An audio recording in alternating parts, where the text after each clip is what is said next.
My brother snarled, "You're a leech," then scraped his dirty leftovers onto my daughter's plate. The room erupted in laughter.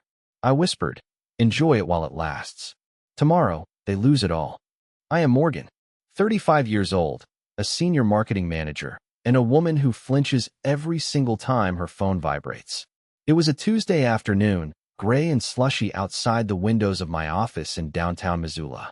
I was in the middle of a strategy meeting, presenting a quarterly budget to the partners, when my phone buzzed against the mahogany table. It wasn't a call. It was a notification. But for me, it sounded like a fire alarm. My heart hammered against my ribs. My mother, Brenda, had a special ringtone, but even a silent vibration carried a specific weight. I tried to ignore it, continuing my sentence about social media reach, but the phone buzzed again. And again, 3 times in rapid succession. Apologizing to the room, I slid the phone into my lap. The preview message on the screen was short, written in all capital letters. "Dad is in the hospital. Emergency. Need $500 now." The air left my lungs. My father, Walter, was 62 and had a history of high blood pressure. Panic, cold and sharp, spiked in my chest. I didn't think. I didn't ask questions. I didn't ask for a photo of the medical bill or a doctor's note. I had been trained better than that. I opened my banking app right there under the conference table. My fingers trembled as I typed in the passcode. I looked at my checking account balance. It was sitting at $800.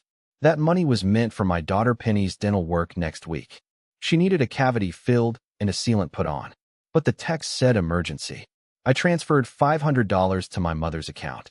The confirmation screen flashed green, and I felt a sick mixture of relief and nausea. "Is everything all right, Morgan?" my boss asked, noticing my pale face. "Family emergency," I whispered, but I handled it. That was my job. I was the fixer. I was the bank. 2 hours later, after the meeting wrapped up, I called my mother. She didn't answer. I called my father. No answer. I paced around my small cubicle, imagining the worst. Heart attack? Stroke? Car accident? Finally, around 6 in the evening, my phone pinged. It was a photo from my brother, Dustin. He hadn't meant to send it to me, I was sure. Or maybe he just didn't care. It was a picture posted to his Instagram story, but he must have accidentally forwarded it to the family group chat before deleting it. The photo showed a table laden with seafood, lobster tails, steaks, a bottle of expensive red wine. And there, in the background, grinning with a mouthful of food, was my father. He didn't look like a man in a hospital bed. He looked like a man enjoying a surf and turf dinner at the most expensive steakhouse in town. The caption read, "Celebrating Tuesday with the fam, good life." I stared at the screen until my vision blurred. There was no emergency. There was no hospital. They just wanted a fancy dinner, and they didn't want to pay for it. I typed a message to my mother. "I thought Dad was in the hospital?" The reply came 3 minutes later, casual and dismissive. "Oh, it was a false alarm, honey. Just some indigestion. We decided to get a bite to eat to calm our nerves. Thanks for the help. Love you." I sat in my office chair, the silence of the empty building pressing down on me. I had just sacrificed my daughter's dental appointment for their lobster dinner. And the worst part? I didn't scream. I didn't demand the money back. I just put the phone down and stared at the wall, feeling the familiar, heavy chains of guilt and obligation tightening around my chest. To understand why I sent that money, you have to understand the architecture of my family. It wasn't built on love. It was built on a ledger. I remember when I was 18. I had been accepted into a state university, a dream I had worked toward for 4 years of high school. I had a partial scholarship. I came home, waving the acceptance letter, expecting a hug, maybe a cake. My mother, Brenda, was sitting at the kitchen table, smoking a cigarette. She looked at the letter, then at me. "We can't afford for you to go away," she said. "But I have a scholarship," I argued. "Your brother needs braces," my father, Walter, chimed in from the living room. "And the car needs a new transmission. If you leave, who helps with the bills? You're the oldest, Morgan. You have a responsibility." So I stayed. I went to community college at night and worked 2 jobs during the day. I paid for the braces. I paid for the transmission. I paid for Dustin's soccer camp, his video games, his brand new sneakers. Dustin, my brother, 7 years younger than me, the golden child. While I was working double shifts at a diner, Dustin was allowed to quit his summer job because the manager was too mean to him. While I was driving a rusted sedan that rattled when I went over 40 miles per hour, Dustin was given the family's newer SUV because he needed to look presentable. Fast forward to the present. Dustin was 28 years old. He had no job, no career, and no shame. The day after the hospital incident, Dustin showed up at my apartment. He didn't knock. He just pounded on the door until I opened it. "Hey, sis," he said, breezing past me into the living room. He didn't take off his muddy boots. Penny was on the floor, coloring. She looked up, her big brown eyes filled with hope. "Hi, Uncle Dustin." He didn't even look at her. He walked straight to the fridge, opened it, and sighed. "You got nothing good to eat here? Just yogurt and apples." "It's what we eat, Dustin," I said, closing the door. "What do you want?" "I need a favor," he said, flopping onto my sofa. "I got a thing coming up. A networking event. Big potential. I need a suit." "You have a suit," I said. "I bought you one for Cousin Mike's wedding last year." "That's out of style," he waved his hand dismissively. "I need something sharp. Italian cut. There's a sale at the mall. It's only $600. I laughed, but it was a dry, brittle sound. $600? "Dustin, I just gave Mom $500 yesterday for a fake emergency. I don't have it." His face darkened instantly. The charm vanished, replaced by the petulant sneer of a man-child who had never been told no. "You're so selfish, you know that?" he spat. "You have this cushy office job. You sit in air conditioning all day. I'm out here trying to hustle, trying to build something, and you can't even support your own brother?" "I support everyone," I snapped, my voice rising. "I pay for everything." "Because you owe us," he yelled, standing up. Penny flinched in the corner, dropping her crayon. "Mom and Dad sacrificed everything to raise you. You think you're better than us just because you moved downtown? You're nothing without us." He stormed to the door. "Don't bother coming to the year-end party if you're going to be this stingy. Nobody wants a Scrooge around." He slammed the door so hard the picture frames on the wall rattled. I looked at Penny. She was trembling. "Is Uncle Dustin mad at me?" she whispered. "No, baby," I said, kneeling to hug her. "He's not mad at you."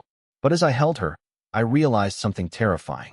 Dustin truly believed what he said. He believed I owed him my life, my money, and my future. And my parents had spent 30 years convincing him he was right. The dread of the annual year-end family party was a physical sensation. It sat in my stomach like a stone, heavy and cold. It was a tradition my parents insisted on, a gathering of aunts, uncles, and cousins at their house in the suburbs to celebrate the past year. For most families, this would be a time of joy. For me, it was a performance review where I was always failing. 2 days before the party, my phone rang. It was my mother. "Morgan," she said, her voice sugary sweet, which meant she wanted something. "I was thinking about the party on Saturday." "I'll be there, Mom. I'm bringing the potato salad and the wine, like you asked," I said, cradling the phone between my ear and shoulder as I folded laundry. Good, good. But listen," she lowered her voice. "Dustin is bringing his new girlfriend. Her name is Tiffany. Well, she's from a very nice family. Wealthy." "Okay," I said. "That's nice for him. We need to make a good impression," Brenda continued. "So, I need you to do something for me. When you get here, park your car around the block. The paint is peeling, and it looks trashy." I paused, holding one of Penny's small t-shirts. "You want me to hide my car? And one more thing," she rushed on. "If Tiffany asks about the new truck in the driveway, the one Dustin is driving, I need you to just nod along if we say he bought it with his bonus." "What truck?" I asked, confused. "Dustin doesn't have a job. How does he have a truck?" "We co-signed for it," she said quickly. "He needs it for his image. Morgan, you have to dress for the job you want. Anyway, just don't mention that you paid for his community college classes that he dropped out of. And definitely don't bring up the money you sent on Tuesday. It would be very tacky." I felt the heat rising in my neck. "So, let me get this straight. I have to hide my car, pretend my unemployed brother is a successful businessman, and keep my mouth shut about the fact that I'm funding this entire charade." "Don't be dramatic," she snapped, her tone shifting from sweet to venomous in a nanosecond. "This is for the family. Why do you always have to make everything about you? Can't you just let your brother have one night to shine? I have barely enough money for groceries this week because of you," I said, my voice shaking. "Oh, stop it. You always cry poor," she scoffed. "We'll see you at 5. And make sure Penny wears something nice. Not those hand-me-downs you always put her in. Tiffany's family has standards. She hung up before I could respond. I stood there in my living room, the silence buzzing in my ears. I looked at Penny's hand-me-downs. They were clean, neat clothes that I washed and ironed with care. They were all I could afford because every extra dollar I made went into the black hole that was my parents' bank account. I looked at Penny. She was sitting at the kitchen table, meticulously drawing a card. "What are you making, sweetie?" I asked, trying to keep my voice steady. "It's for Grandma and Grandpa," she said, holding up a piece of construction paper. It had a drawing of a house with 4 stick figures holding hands. "It says, 'I love you.'" My heart broke. Penny didn't know she was the poor relation. She didn't know her clothes were judged or that her uncle despised her. She just loved them. "It's beautiful, baby," I said, forcing a smile. But inside, a dark thought was taking root. I was tired. I was so incredibly tired of the lies. I resolved that I would go to this party. I would bring the wine. I would bring the potato salad. But I was done lying. If they wanted to play pretend, they could do it without me as their audience. Little did I know, the script for that night had already been written, and it was going to be a tragedy. The drive to my parents' house took 45 minutes. Snow had started to fall, dusting the highway in white. But inside my car, the heater was rattling, fighting a losing battle against the Montana winter. Penny was humming in the back seat, clutching her handmade card, oblivious to the storm brewing in my gut. When we arrived, the driveway was already full. And there it was, a gleaming, brand-new silver pickup truck. It was massive, pristine, and likely cost more than my annual salary. It sat there like a monument to my parents' financial irresponsibility. Remembering my mother's orders, I parked my rusted sedan around the corner behind a line of hedges. I told Penny it was a game of hide-and-seek for the car. She giggled. I felt like vomiting. We walked to the front door, the cold wind biting at our cheeks. I took a deep breath, put on my dutiful daughter mask, and opened the door. The warmth hit us first, smelling of roast beef and expensive perfume. My mother, Brenda, was holding court in the living room.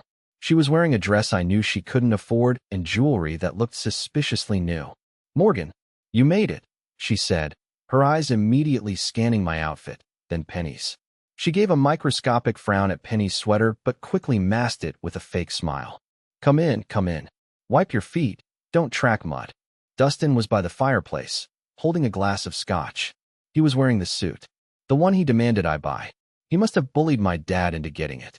Next to him was Tiffany, a blonde woman with a bored expression and a designer handbag resting on her lap. "This is my sister, Morgan," Dustin said, not moving to greet me. "She does administrative stuff. Clerical work." I bit my tongue. I managed a team of 15 people and handled million-dollar budgets. "Nice to meet you," I said to Tiffany. "And this is Penny," I added, nudging my daughter forward. Penny stepped up, holding out her card. "Hi, Grandma. I made this for you." Brenda glanced at the card like it was a used tissue. "Oh, that's sweet, dear. Just put it on the side table. Don't clutter the mantle.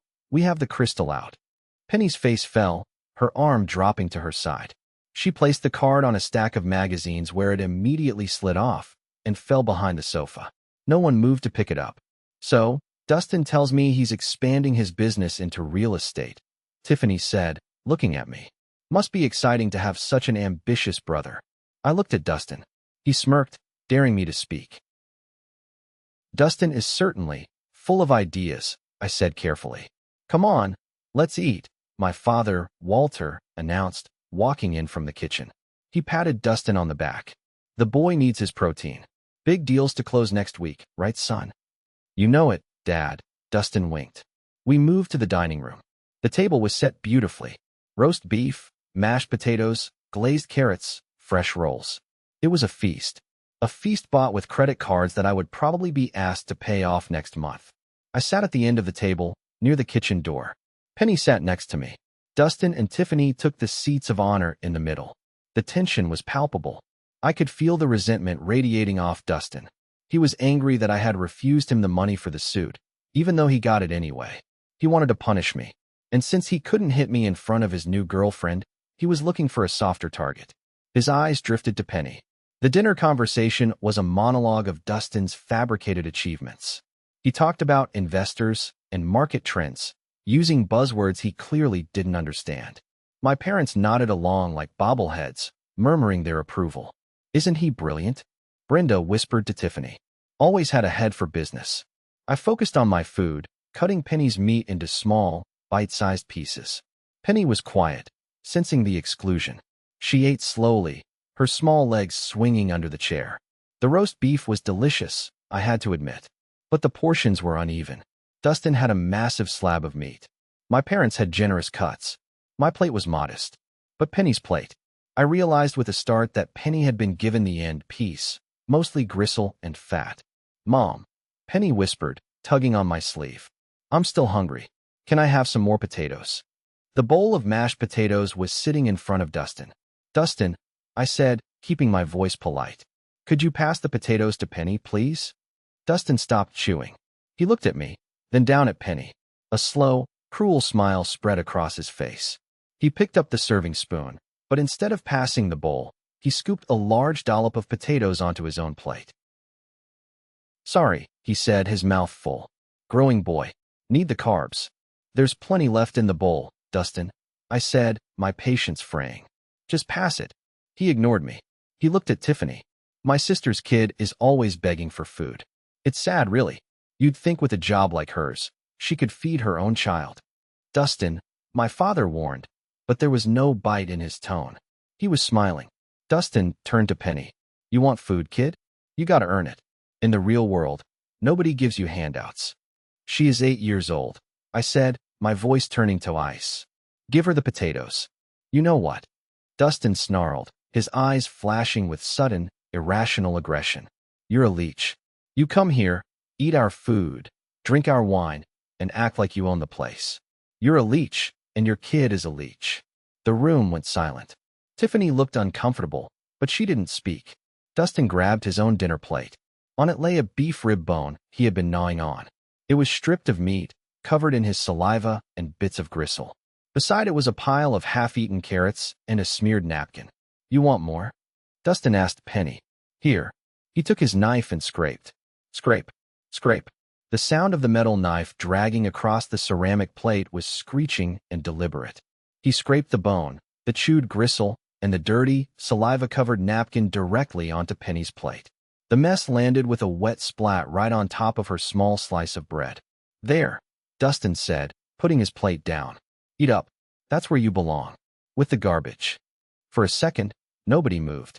Penny stared at her plate, her eyes wide. Then, her chin started to tremble. A single tear rolled down her cheek. And then, the sound that haunts me to this day. Laughter. It started with a chuckle from my father. Then a high-pitched giggle from my mother. Oh, Dustin, you're terrible. Brenda laughed, wiping a tear from her eye. Look at her face. It's just a joke, Penny. Don't be such a crybaby. He's teaching her a lesson about the economy. Walter roared, slapping the table. They were laughing. My brother had just treated my daughter like a dog, feeding her his trash, and my parents, her grandparents, were laughing. Something inside me snapped. It wasn't a loud snap. It was the sound of a heavy cable finally breaking under years of tension. The wire of obligation, of guilt, of family first. It severed. I stood up. I didn't shake. I was perfectly, terrifyingly calm. Come on, Penny, I said. My voice was low, devoid of emotion. I reached down, picked up my daughter, and held her close to my chest. Her face was buried in my neck, her tears soaking my collar. Oh, sit down, Morgan, my mother sighed. Don't make a scene. You're ruining the party. I looked at them, really looked at them. I saw the grease on my brother's chin, the cruelty in my mother's eyes, the cowardice in my father's slouch. I'm not making a scene, I said. I'm making an exit. I turned to leave, but my hand brushed against my wine glass. It was full of the expensive Cabernet I had paid for. I paused. I looked at the pristine white tablecloth my mother was so proud of. I looked at the new rug underneath it. With a casual flick of my wrist, I tipped the glass over. The dark red liquid poured out, spreading like a bloodstain across the white fabric, dripping down onto the beige carpet. Oops, I said deadpan. Just a joke, Mom. My rug, Brenda shrieked, jumping up. You clumsy idiot. You're paying for that. Dustin yelled, standing up to confront me. I turned to him. I was holding Penny with one arm, but I felt stronger than I ever had in my life. No, I said. I'm not. I walked toward the door. Behind me, chaos erupted. My mother was blotting the rug with napkins, screaming at my father to get club soda. Dustin was cursing. If you walk out that door, my father bellowed, his voice booming through the hallway. Don't you dare ask us for anything ever again. You are ungrateful. You are cut off. I stopped at the threshold. The cold winter air was rushing in, chilling the sweat on my back. I turned around one last time. Cut off. I repeated, a small, cold smile playing on my lips. Dad, look at this house. Look at that truck. Look at the food in your bellies. Who do you think pays for it? You're not cutting me off. I'm cutting the power line. Get out. Dustin screamed. You're a bastard. Enjoy the leftovers, I whispered. I slammed the door. The sound echoed like a gunshot. We walked to the car in the dark. The snow was falling harder now. I buckled Penny into her car seat. She was sobbing quietly. I'm sorry, Mommy, she hiccuped. I didn't mean to make Uncle Dustin mad. No, Penny. Look at me. I turned around in the driver's seat and grabbed her small hand. You did nothing wrong. Uncle Dustin is a bad person, and we are never, ever going back there. Do you understand? She nodded. Okay. I started the engine. As I drove away, I didn't look back at the house. I drove straight to my Aunt Clara's house. She was my father's sister, but she had been the black sheep of the family for years because she refused to lend Walter money back in the 90s. When we arrived, Clara opened the door, took one look at our faces, and pulled us inside. She didn't ask questions. She just made hot cocoa for Penny and poured a strong tea for me. That night, as Penny slept in Clara's guest room, I sat by the window watching the snow pile up. My phone was buzzing on the table. 20 missed calls, 50 texts, threats, guilt trips, fake apologies. I picked up the phone. I didn't read them. I went to the settings. Block contact, Mom. Block contact, Dad. Block contact, Dustin. Silence. The silence was beautiful. But as I sat there, a thought crept into my mind. They weren't just going to let me go. I was their bank. I was their retirement plan. When the money ran out, they would come for me. I needed to be ready. If you are enjoying the story so far and rooting for Morgan to get justice, please hit the like button and subscribe to the channel. Also, leave a comment below with the name of the city you are watching from. It helps our community grow. Thank you. The week following the party was a study in isolation.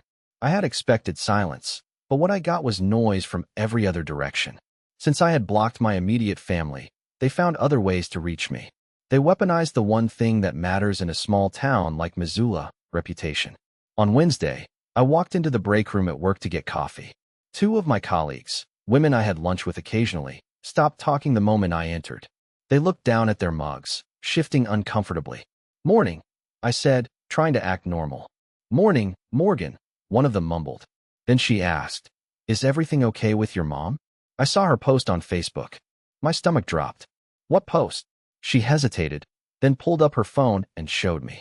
There, on Brenda's profile, was a long, rambling status update posted 2 days ago. It had over 100 likes and dozens of comments from our church members, neighbors, and distant relatives. The post read, my heart is broken into a million pieces.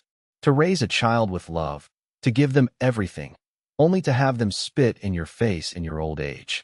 My daughter Morgan came to our family dinner, got drunk, destroyed my antique rug, and stormed out, dragging my poor granddaughter into a blizzard.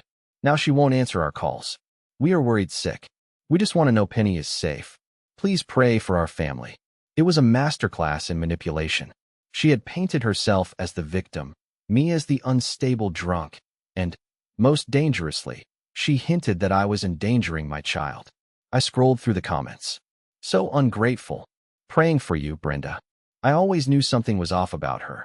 I handed the phone back, my hands shaking. It's a lie, I said. None of that is true. My colleague shrugged. It sounds serious, Morgan. People are talking. That afternoon, I received a call from the pastor of the church I hadn't attended in years, asking if I needed counseling for my anger issues. I hung up on him. I went home to my apartment, my sanctuary, and felt like the walls were closing in. They were trying to destroy me socially because they couldn't control me financially. I looked at my bank account. For the first time in years, my paycheck had come in, and the balance hadn't immediately dropped to near zero. I had money. I could pay my rent, buy groceries, and still have savings. But the fear lingered. I knew them. They were desperate. And desperate people do dangerous things. I decided I needed to sever every tie. Not just emotional, but financial. I needed to make sure my name was nowhere near theirs. I needed to buy a house, something modest and unlisted, where they couldn't just show up and pound on the door. To do that, I needed a mortgage pre-approval. I set up a meeting with Natalie, an old friend from high school who worked as a loan officer at the local credit union. I thought it would be a routine meeting. I was wrong. Natalie's office was bright and smelled of vanilla air freshener. She greeted me with a hug. "It's been too long, Morgan. I heard you're looking to buy? Exciting stuff." "Yeah." I smiled, sitting down. "Just something small. A fresh start for me and Penny." "Well, let's pull up your numbers," she said, typing on her keyboard. "I know you make a good salary, and you've always been responsible, so this should be a breeze." She hit enter. She frowned. She hit enter again, typing faster. "That's weird," she muttered. "What?" I asked, leaning forward. Natalie turned the screen toward me. Her face was pale. "Morgan, have you checked your credit score lately?" "Not in a few months. It was around 750 last time I checked." "It's 580, Natalie said softly. "What?" I gasped. "That's impossible. I pay every bill on time. I have zero debt besides my car." "The report shows a delinquent personal loan." Natalie pointed to a line on the screen. $15,000. Taken out 6 months ago. It's been sent to collections. I stared at the numbers. $15,000. "I never took out a loan," I whispered. "Who is the lender?" "It's an online rapid cash lender," Natalie explained. "High interest. Predatory stuff." She clicked on the details. The address on the loan. It's 42 Maple Drive. My parents' address. And the email address linked to the account? I asked, dread coiling in my gut like a snake. Natalie squinted. "It looks like kingdustin88@email.com. My brother." The room spun. They hadn't just used me for cash handouts. They had stolen my identity. They had used my social security number, which my mother had because she helped me do my taxes years ago, to take out a massive loan in my name. They took it out 6 months ago, I realized aloud. That was when Dustin got the truck. The bonus he bragged about. It wasn't a bonus. It was my credit.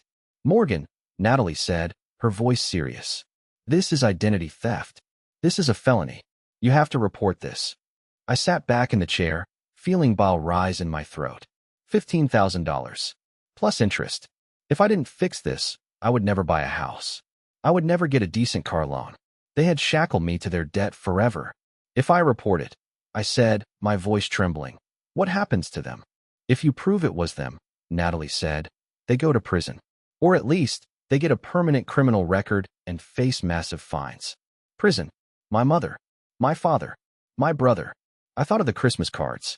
I thought of the times my dad taught me to ride a bike, before he became bitter. I thought of the family first mantra drilled into my skull. I need to think about it," I said, standing up.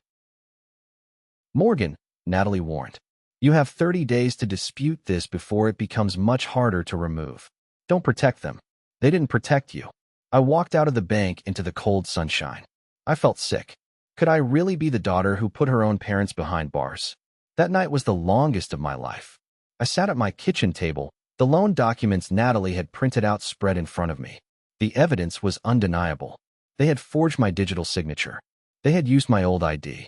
It was calculated. It was malicious. But the guilt was overwhelming. Honor thy father and mother. That commandment echoed in my head. If I went to the police, I would be the villain in everyone's eyes.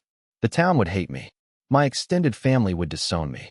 I almost decided to just pay it off. I calculated it. If I lived on rice and beans for 3 years, I could pay off the $15,000. I could save them. I could take the hit one last time. Then, I heard a whimper from the bedroom. I got up and walked softly to Penny's room. She was thrashing in her sleep, tangling in the sheets. "No," she mumbled. "No, Uncle Dustin, please. I'll be good." I froze. She was having a nightmare about him. I walked to her bed and smoothed her hair. She looked so small, so vulnerable. I thought about the potato salad. I thought about the bones scraped onto her plate. I thought about the laughter. If I paid this debt, what would they do next? Would they open a credit card in Penny's name? Would they mortgage my future again? They didn't see me as a daughter. They saw me as a resource, a tool, and they had treated my daughter like garbage.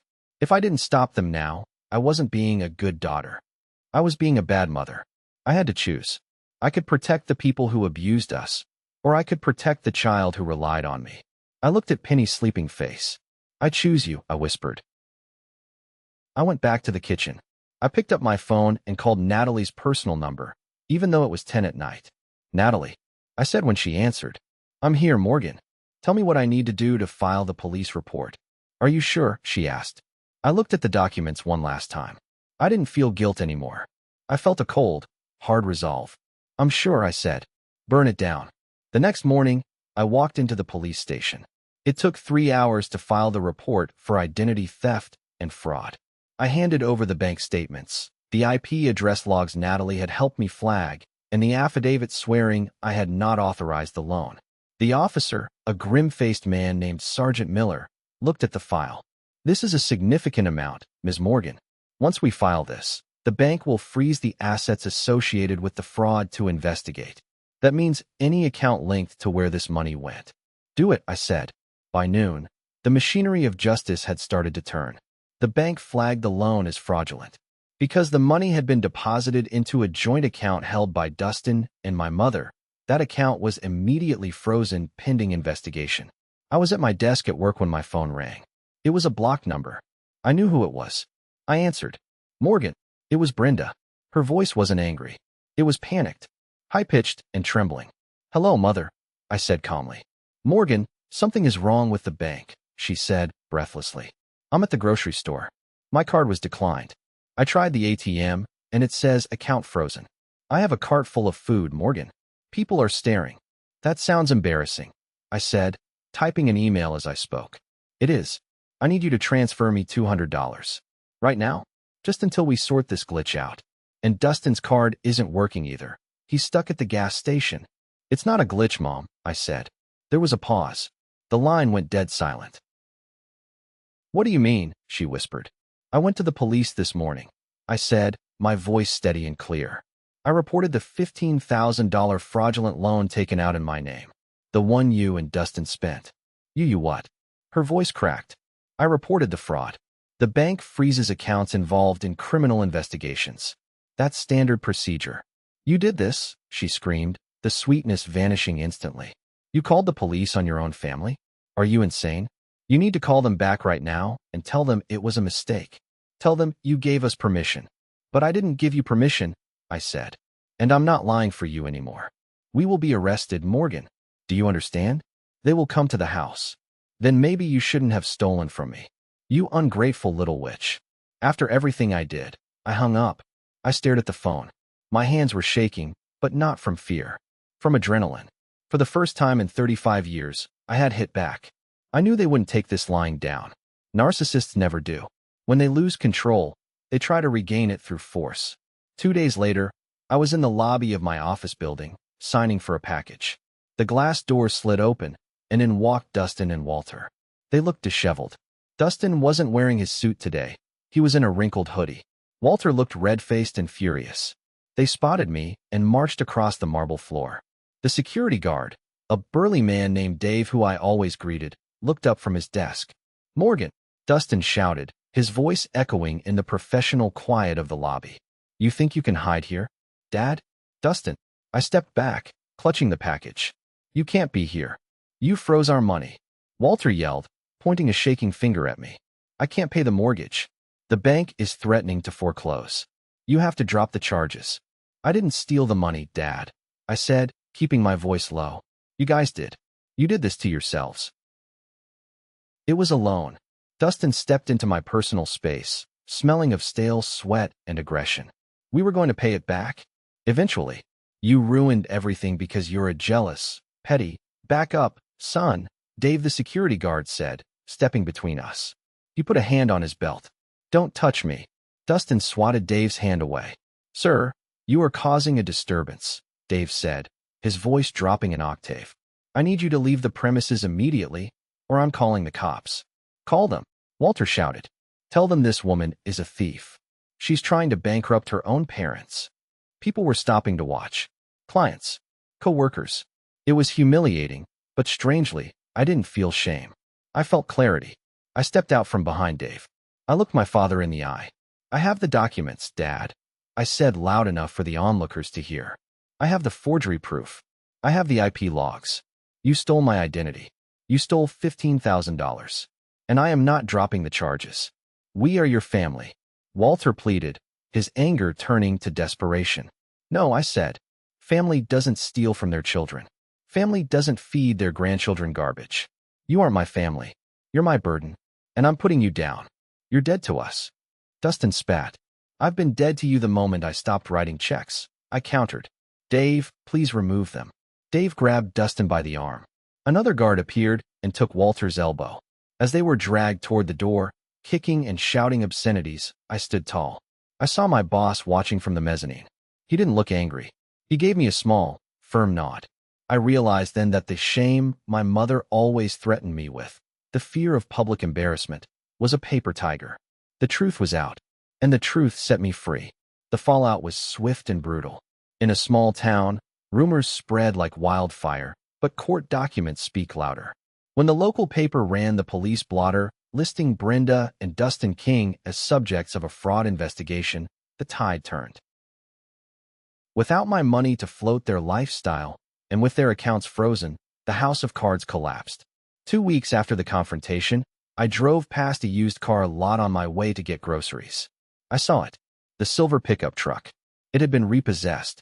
Dustin had defaulted on the payments the moment he couldn't access the stolen funds. Seeing that massive symbol of his arrogance sitting in a dusty lot with a for sale sticker on the windshield gave me a grim satisfaction. Then came the house. My parents had refinanced their home multiple times to pay for vacations and cars. They had no equity. When the accounts froze, they missed 2 mortgage payments. The bank initiated foreclosure proceedings. But the biggest blow was social. I heard from Aunt Clara that the ladies at the church group had asked Brenda to step down from the bake sale committee. Apparently, nobody wanted a woman accused of stealing from her own daughter handling the treasury. Dustin's girlfriend, Tiffany? She dumped him the day the truck was towed. She posted a status update about knowing your worth and avoiding scrubs. I watched all of this from a distance. I didn't intervene. I didn't offer to help. I sat in my apartment, reading books to Penny, cooking dinners that we could actually afford, and sleeping through the night for the first time in years. One evening, I received a voicemail from my father. I hadn't blocked his number on my landline. I listened to it. Morgan, his voice sounded old. Broken. They're taking the house. We have to be out in 30 days. We have nowhere to go. Please. We're sorry. Just call off the lawyers. We'll do anything. I sat with my finger hovering over the delete button. We're sorry. 2 words. 30 years too late. If I helped them now, nothing would change. They would learn that they could abuse me, steal from me, and treat Penny like dirt, and I would still save them. They would never learn. I pressed delete. The next day, I called Natalie. They want to settle, I said. I'm ready to make a deal. The settlement meeting took place in a sterile conference room at the district attorney's office. I didn't have to be there, but I wanted to be. Brenda and Dustin sat on one side of the table. They looked smaller. Brenda's hair wasn't dyed. Gray roots were showing. Dustin looked down at his hands, refusing to make eye contact. Walter wasn't there. He was reportedly at home, packing boxes. My lawyer, a sharp woman Natalie had recommended, laid out the terms. Here is the offer, she said. Morgan agrees to drop the criminal charges and request the DA to suspend the prison sentence. In exchange, you will sign a confession of judgment admitting to the fraud. This will allow Morgan to clear her credit report immediately. Brenda nodded tearfully. We'll sign. We don't want to go to jail. There is one more condition, the lawyer said, sliding a thick document across the table. What is this? Dustin muttered. A permanent restraining order. I spoke up. My voice was calm, echoing slightly in the room. You will not contact me. You will not contact my daughter. You will not come within 500 feet of my home or my workplace. If you do, the suspended sentence is revoked, and you go straight to prison. Brenda looked up, her eyes wide with shock. But, Morgan, we're your family. You can't mean forever. I do mean forever, I said. You lost the right to be my mother when you chose money over my child. But what about Penny? Brenda sobbed. I want to see my granddaughter. Penny asks about you less and less every day. I lied. Actually, Penny hadn't asked about them at all. She was happier, lighter. She is safe now. That's all that matters. Dustin grabbed the pen. Just give me the paper. I'm done with her. He signed it with angry, jagged strokes. Brenda signed it with a shaking hand, weeping softly. I watched them sign away their rights to be in my life. It didn't feel like a victory. It felt like an amputation. Painful, necessary, and life-saving. It's done, the lawyer said. I stood up and walked out of the room. I didn't say goodbye. There was nothing left to say. 1 year later, the smell of fresh paint filled the air. I stood in the middle of a living room, my living room. Sunlight streamed through the bay window, illuminating the dust motes dancing in the air.